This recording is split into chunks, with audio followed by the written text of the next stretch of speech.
Hindi pa man tuluyang nakakabawi si Si Kung Jun mula sa matinding pagkabigla na dulot ng biglaang pagtalikod ng kanyang sariling mga demonyong projection ay agad nang sumigaw si Ming na may halong determinasyon at malamig na galit. Inilabas niya ang isang nakamamatay na kombinasyon na tinawag niyang Space Shatter, at ang kakayahang yun ay hindi basta-basta lamang sapagkat pinagsama-sama nito ang tatlong natatanging divine abilities na kanyang natutunan mula sa unang pass ng Longevity Realm.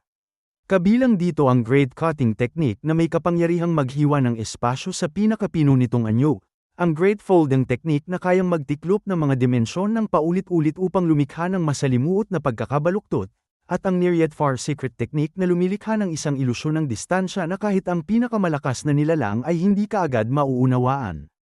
Sa huli ay isinama pa niya ang Space Grinder Divine Ability na bumubuo ng mga naglalakihang vortex ng espasyo na kayang dumurog sa anumang bagay na nasa loob ng kanilang saklaw. Dahil sa sabay-sabay na pag-aktibo ng mga kakayahang yun ay agad na naramdaman ni Si Kung Jun ang kakaibang pagbabago sa kanyang paligid. Ang espasyo sa kanyang apat na sulok ay nagsimulang magkahiwa-hiwalay, at siya ay nakulong sa loob ng isang nakabukod na bahagi ng realidad na tila pinutol mula sa kabuuang mundo. Iyon ang epekto ng Great Cutting Technique na pumihil sa kanya na makatakas sa pamamagitan ng ordinaryong paggalaw. Sinubukan niyang tumakas sa pamamagitan ng paglipad at pagsuot sa mga maliliit na butas ng espasyo. Ngunit may isang manipis na harang na pumipigil sa kanya kahit gaano pa siya kalapit sa labas. Ang harang na yun ay hindi niya mahawakan o masira dahil nilikha ito ng Near Yet Far Secret Technique na naglagay ng isang walang hanggang distansya sa pagitan niya at ng kalayaan. Habang patuloy siyang nagpupumiglas ay nagsimulang pumiga ang espasyo sa kanyang paligid na parang isang malaking kamay na unti-unting pumipisil sa kanyang katawan. Nagbago ang mga tanawin sa loob ng nakakulong na espasyo na parang nagkakagulo at nagkakabaligtad ang lahat dahil sa Great Folding Technique na patuloy na nagbabago sa anyo ng espasyong kinaroroonan niya. Sa huli ay pinakawalan ni Ming ang Space Grinder, at bumuo ito ng dalawang itim na vortex ng espasyo na pumagitna sa isang maliit na cube na parang salamin. Ang cube na yun ay pinipiga at dinudurog ng dalawang vortex hanggang sa halos mawasak ang mismong diwa ng espasyo sa loob nito. Biglang sumigaw si Si Kung Jun ng Open Heaven na may kasamang pagpupursige at desperasyon. Mula sa loob ng nakatiklop na espasyo ay sumabog ang isang napakalakas na puwersa na tila nagmula sa pinakamalalim na bahagi ng kanyang kaluluwa. Nabuksan mula sa gitna ang espasyong yun, at lumabas ang isang napakalaking itim na kamay na may malapad na palad at matutulis na kuko. Mabilis itong lumaki na parang isang malaking pinto ng impyerno, at marahas itong sumunggab kay Ming na may layuning durugin siya sa isang atake. Nagulat si Ming sa biglaang paglakas ni Si Kung Jun dahil sa kabila ng kanyang pagkakakulong ay nagawa pa rin itong magpakawala ng ganitong uri ng kapangyarihan. Buong lakas siyang sumuntok upang pigilan ang kamay. Ngunit naramdaman niya ang isang nakakatakot na puwersa na bumababa sa kanya na tila isang bundok ng kadiliman. Siya ay natamaan at lumipad palayo hanggang sa tumama sa defensive formation sa labas ng arena at muling napabalik sa loob na parang isang ibong binaril. Dahil sa lakas ng pagkakatama ay maraming opisyal ang sumigaw na nandaya ang Heavenly Crown Prince dahil kitang-kita nilang may kakaiba sa nangyari at ang kapangyarihang ipinakita nito ay lampas na sa inaasahan para sa isang Longevity Stage 6. Umugang ang itim na palad na tila isang unos ng kadiliman, at mula roon ay lumabas si Si Kung Jun na walang kahit isang gasgas sa kanyang katawan at may nakakatakot na ngiti sa kanyang mga labi. Ang aura ng kanyang palad ay malinaw na hindi sa kanya kundi sa isang nakakatakot na nilalang na nananahan sa kanyang katawan. Nakilala agad ng Human Emperor ang kapangyarihang yun at sinabi niya na ito ay ang Heavenly Demon Hand, isang ipinagbabawal na kakayahan na nagmumula sa masamang landas at ginagamit lamang ng mga taong handang isakripisyo ang kanilang kaluluwa para sa pansamantalang lakas. Malakas niyang sinaway si Si Kung Jun at tinanong kung hindi ba ito natatakot na mahulog sa landas ng demonyo dahil sa pagkakabit nito ng kamay ng isang heavenly demon. Tumawa ng malakas si Si Kung Jun at sinabing mayroon siyang kapangyarihan ng Heavenly Emperor na inilipat sa kanya sa pamamagitan ng 9 Revolutions Wedding Garment Divine Art, kaya imposibleng siya ay mahulog sa masamang landas dahil ang kanyang katawan ay pinuprotektahan ng banal na kapangyarihan ng isang 9-step supreme. Ang Heavenly Demon Hand ay may lakas ng Longevity Stage 9, at ngayong nasa kanya ito ay kanya na ang kapangyarihang yun na walang sino man ang maaaring kumuha mula sa kanya. Sinabi niya na dapat nang mamatay si Ming, at muli niyang ibinaba ang napakalaking palad na may kasamang malalakas na hiyaw ng mga demonyo. Ginamit ni Ming ang near yet far secret technique upang makalikha ng isang liwanag na pader na naglagay ng walang hanggang pagitan sa kanila. Dahil doon ay hindi kayang abutin si Ming ng Heavenly Demon Hand sa kabila ng lakas nito.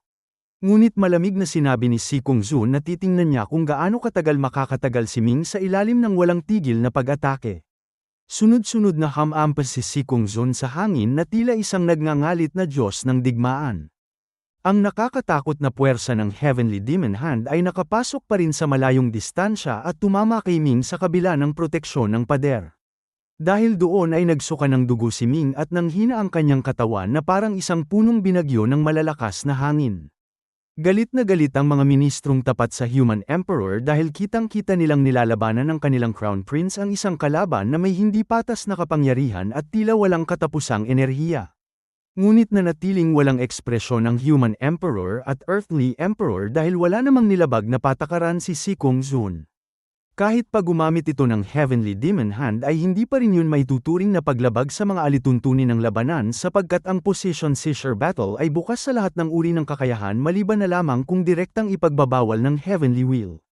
Tumawa ng malakas si Kung Zun na parang isang demonyong nagwagi na sa labanan, at tinanong niya kung nararamdaman na ba ni Ming ang papalapit na kamatayan. Sa ibaba ng arena ay marami ring dating tagasunod ng Heavenly Emperor ang sumisigaw upang suportahan si Kung Zun. Habang ang mga tapat kay Ming ay nanatiling tahimik ngunit puno ng pag-aalala. Pinunasan ni Ming ang dugo sa kanyang bibig gamit ang likod ng kanyang kamay, at mahinahon niyang sinabi na hindi pa tapos ang laban kaya wala siyang dapat ipagdiwang. Nagpatuloy si Kung Zun sa pag-atake gamit ang Heavenly Demon Hand, at ang bawat hampas nito ay katumbas ng isang buong lakas na atake ng isang Longevity Stage 9 na nilalang na kayang wasakin ang mga bundok at hatiin ang mga dagat. Kahit gaano kalakas si Ming ay mayroon pa ring pagkakaiba sa pagitan niya at ng pinakamataas na antas ng Longevity Realm.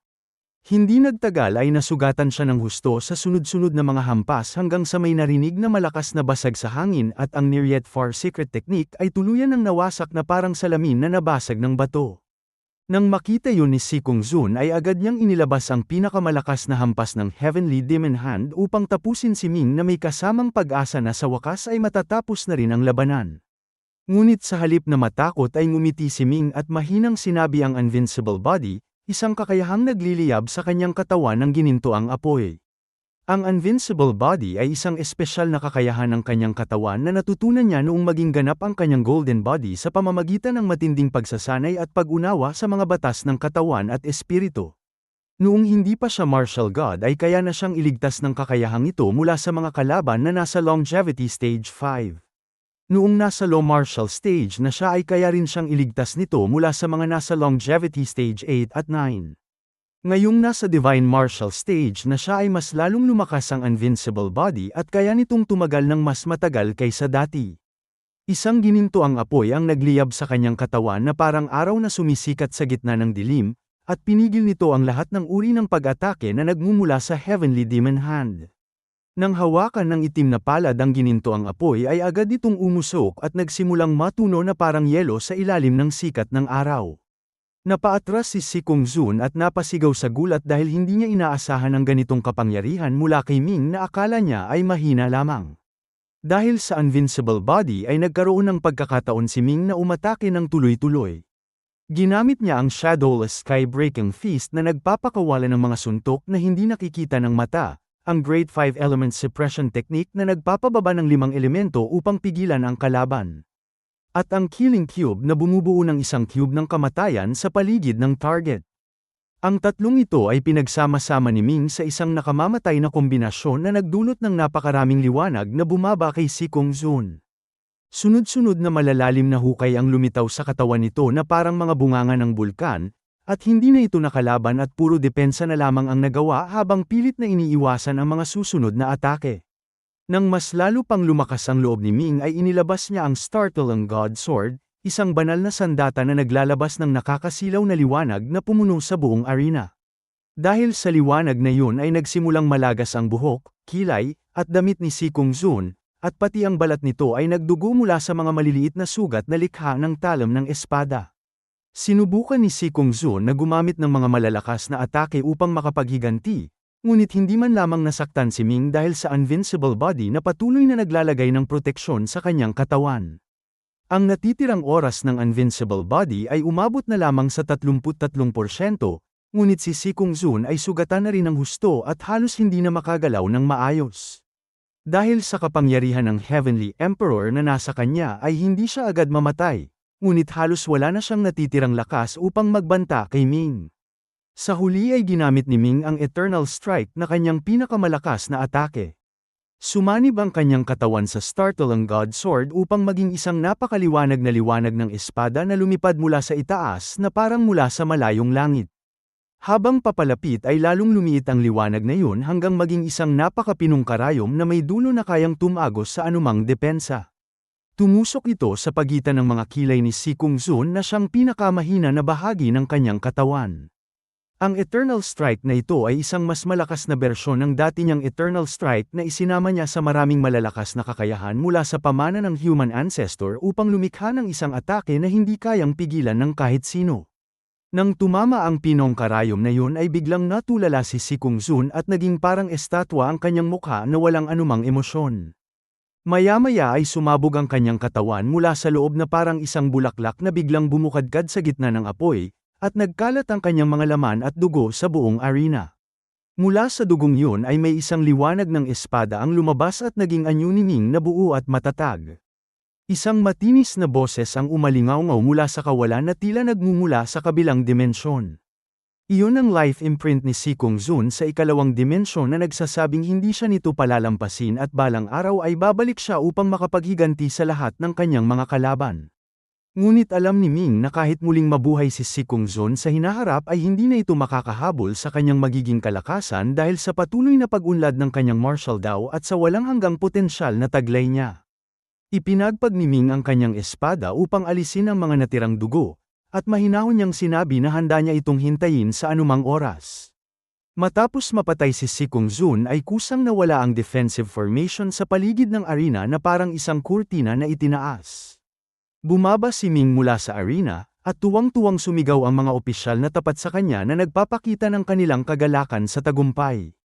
Ang mga dating tagasunod ng Heavenly Emperor naman ay namutla at hindi alam kung dapat pa ba silang manatili o umalis na lamang dahil sa takot na maparusahan.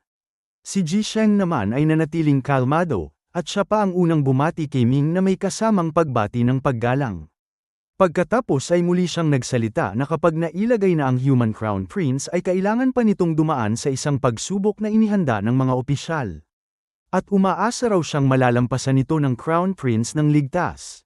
Seryosong tiningnan ng Human Emperor si Ji Sheng at nakita nitong may lakas ng loob itong magsalita dahil tiyak na may malakas na umaalalay dito sa likod ng mga pangyayari. Sinabi ng Human Emperor na tapos na ang araw na ito at sa susunod na araw ay ililibing ang Heavenly Emperor kaya dapat dumalo ang lahat. Yumuko ang mga tao at nagsimula ng umalis, habang si Earthly Emperor at si Zhou Wujiang ay nagpaiwan at si Human Emperor at si Ming ay nanatili rin. Matapos ang katahimikan na bamalat sa bulwagan ay tinanong ng Earthly Emperor kung alam ba ng Human Emperor kung sino ang nasa likod ng mga pangyayari. Sumagot ang Human Emperor na malinaw na si Ji Sheng ay kumikilos ayon sa utos ng 8th grade families. Habang sinabi rin niya na tila ang Shi family ay hindi kasama sa grupo. Mahirap ang naging buhay ng Earthly Emperor noong bata pa ito sapagkat ulila ito at inampun ng Shi family na siyang nagpalaki at nagsanay sa kanya hanggang maging Earthly Emperor. Ngunit nang malaman niya ang kanyang tunay na apelyido na Zhou ay ginamit niya ang apelyidong yun sa kanyang mga anak sa halip na Shi upang ipakita na hindi siya ganap na alipin ng pamilyang yun. Biglang nabahala si Zhou Wujiang at sinabi na kung magsama-sama ang 8th grade families ay kaya nilang kontrolin ang halos 60% ng lakas ng Three Emperors World. Nagtanong siya kung bakit nila gagawin yon, at sumagot ang Earthly Emperor na dapat tanungin si Ming dahil tiyak na may kaugnayan nito sa kanya. Naguluhan si Ming at tinanong kung bakit siya ang dapat tanungin. Ipinaliwanag ng Earthly Emperor na ang kanyang projection na si Jin Shanbai ay palaging nasa tabi ni Ming kaya alam na alam niya ang mga ginagawa nito. Si Ming ay nagpapatakbo ng bangko at nagbebenta ng pills at nakikipagkalakalan sa maraming lugar kaya halos iniipon nito ang kayamanan ng buong mundo. Hindi alam ni Ming na ang 8 great families ng Three Emperors World ay mayroon ding sariling mga bangko at negosyo ng pills, ngunit iba ang kanilang paraan at mas mapanlinlang. Kung si Ming ang maging human emperor ay malamang na hindi na sila makapagpatuloy sa kanilang negosyo dahil sa kanyang tuwirang pamamalakad. Doon na unawaan ni Ming ang lahat, at tinanong niya kung ano ang dapat niyang gawin. Sinabi ng human emperor na walang silbi ang makipagkasundo sa 8 great families dahil para silang mga sakit na dapat alisin sa katawan ng Three Emperors World. Sumang-ayon ang earthly emperor at sinabi niyang ihihiwalay na niya ang kanyang sarili sa Shi family at ibabalik ang kanyang apelyidong Zhou. Pagkatapos ay sinabi niya na si Ming na ang bahala sa mga susunod na hakbang, kaya nagsimula si Ming na makaramdam na ipinapasa sa kanya ang mabigat na problema.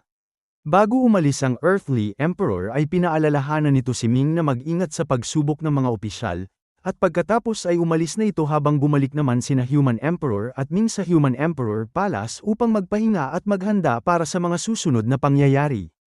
Kinabukasan ay inilibing ang labi ng heavenly emperor sa Three Emperors Hall at binigyan ito ng karangalan at patuloy na pagsamba.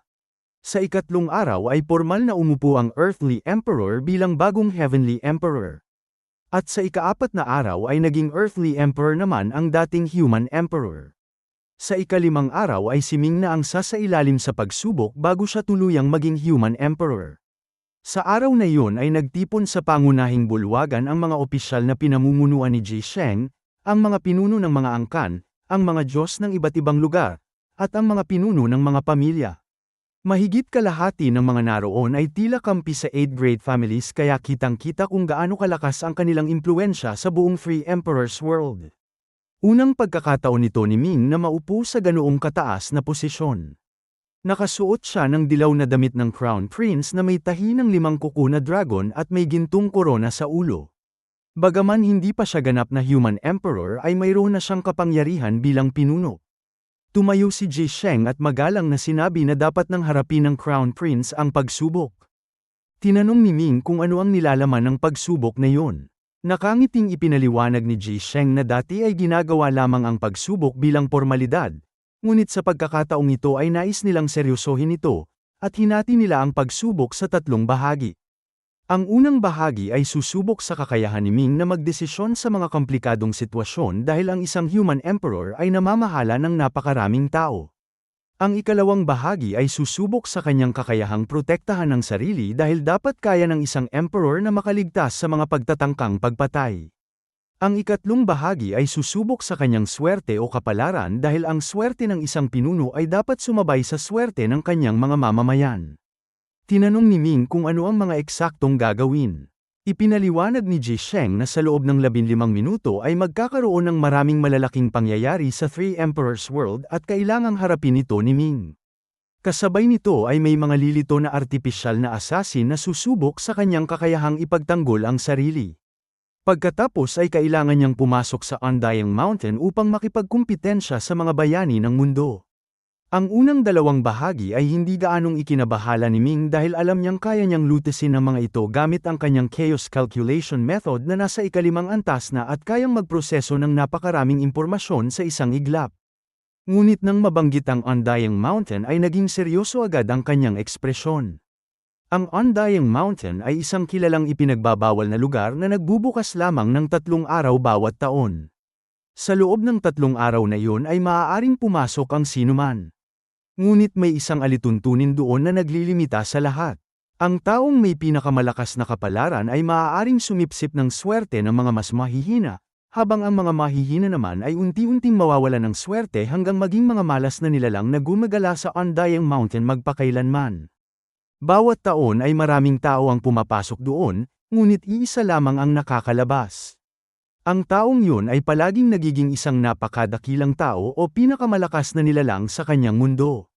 Malamig na tinanong ni Ming kung talagang gusto nilang papasukin siya sa ganitong lugar. Hindi nagbago ang ekspresyon ni Ji Sheng at sinabi niyang tama yun dahil siya ang Crown Prince ay mayroon siyang royal luck na tiyak na hihigit sa lahat ng papasok sa Undying Mountain. Kung makakalabas siya ay magkakaroon siya ng napakalakas na kapalaran na magiging biyaya sa buong Three Emperors World. Tinanong ni Ming kung ano ang mangyayari kung tatanggi siya, at sumagot si Ji Sheng na kung tatanggi siya ay hindi siya makakapasa sa pagsubok at mawawalan siya ng karapatang maging human emperor. Tumawa ng malakas si Ming nang marinig ang mga kondisyong inihain ni Ji Sheng, at sinabi niyang kahanga-hanga ang kanilang malasakit sa kanya at sa bayan kaya tinanggap niya ang 3 pagsubok ng walang pag-aalinlangan. Pagkatapos lamang ng 15 minuto ay may dumating ng ulat na sinasalakay ng malaking hukbo ng mga demonyo ang kanilang mundo. At agad na tinanong ni Ming kung nasaan si Shu Mo na isang matapang na general ng Human Emperor kaya lumabas si Shu Mo at nagpakita na may buong pagpupugay. Inutusan siya ni Ming na pamunuan ng hukbo laban sa mga demonyo, at binigyan pa niya ito ng 49-star warship at 100,000 longevity stage 9 na puppet bilang dagdag na tulong, kaya sumunod agad si Shu Mo at umalis ng may mabilis na hakbang. Maya-maya ay may panibagong ulat na dumating, at sinasabi roon na ang 6 na lalawigan ng Yunzhou, Jizhou, Yuzhou, Beishishou, Chanmazhou, at Fulongzhou ay nilusob ng mga taong nalinlang ng masamang sekta at nakuha na ang mga lokal na pamahalaan. Sa halip na magpadala ng hukbo ay tinawag ni Ming si Xiaoxi at inutusan itong maging sacrificial god ng 6 na lalawigang yun upang pigilan ang masamang sekta at iligtas ang mga tao, at dahil si Xiaoxi ay may undying divine tree at maraming tagapagbantay ay napakadali para sa kanya ang gawaing yun. Namangha ang mga opisyal sa kabilisan ng desisyon ni Ming sapagkat sa isang utos lamang nito ay nakapasok na ang undying divine tree sa Three Emperors World at naging opisyal na Diyos ng 6 na malalaking lalawigan.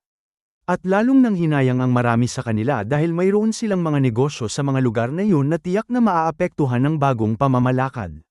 Sumunod pa ang balita ng malalaking sakuna sa 19 na lalawigan, at agad na nagpadala si Ming ng mga opisyal mula sa Ministry of Revenue, Ministry of Works, at mga bantay upang tumulong sa mga nasalanta habang nagbigay rin siya ng napakalaking halaga para sa agarang pagbangon ng mga lugar na iyon.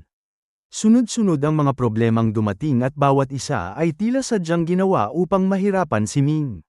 Ngunit sa loob lamang ng 3 oras ay nakapaglabas siya ng mahigit 100 utos at nalutas niya ang lahat ng suliranin ng walang pagkakamali kaya humanga ang mga opisyal sa kanyang kakayahan at sa bilis ng kanyang pag-iisip.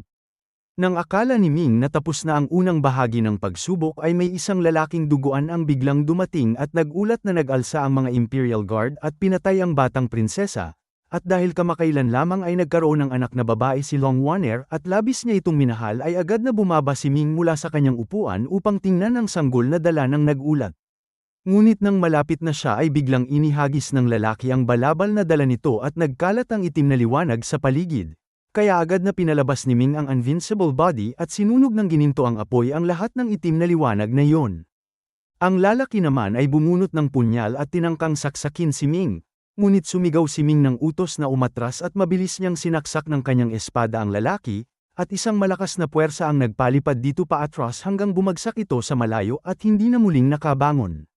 Tumingin si Ming kay Ji Sheng at tinanong kung yun na ba ang ikalawang bahagi ng pagsubok, at nakangiting sumagot si Ji Sheng na tama yun at pinuri ang lakas ni Ming habang sinabi nitong nakapasa na siya sa ikalawang bahagi at ang natitira na lamang ay ang ikatlong bahagi kung saan kailangan niyang pumasok sa Undying Mountain.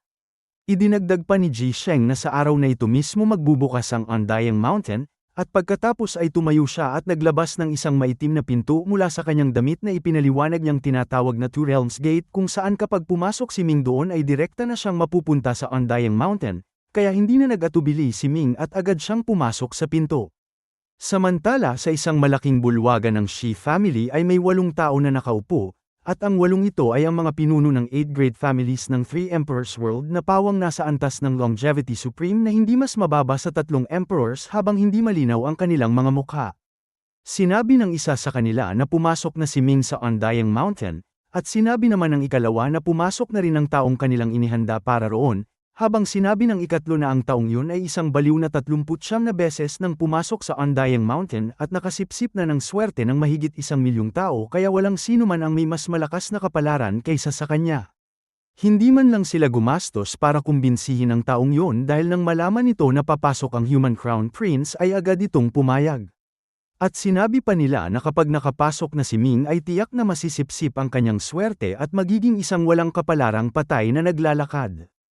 Ipinaliwanag din nila na ang pangalang Undying Mountain ay nagmula sa mga hindi namamatay na mga nilalang na yun, at kung mamatay si Ming ay makakapagpahinga na sila ng maluwag.